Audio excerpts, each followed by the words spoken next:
Unlock breathtaking wide-angle possibilities by seamlessly integrating the Canon Rf-s 1018mm Is Stm lens with your Eos R5 Mark II. First, unbox your Rf-s 1018mm lens, ensuring you have both front and rear lens caps ready for protection when not in use.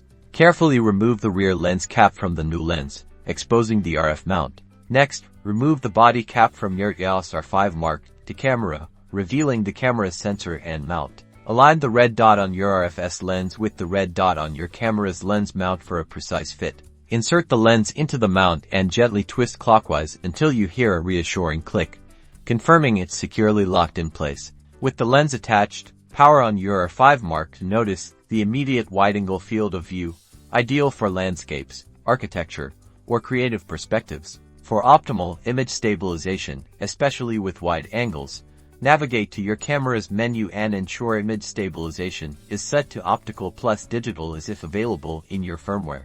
Consider shooting in Aperture priority mode, often abbreviated as AV. Start with an aperture like f8 or f11 for excellent depth of field in most wide-angle scenes. Utilize your R5 Mark II's advanced autofocus to quickly lock onto your subjects, capturing stunning detail. Master these simple steps and elevate your wide-angle photography.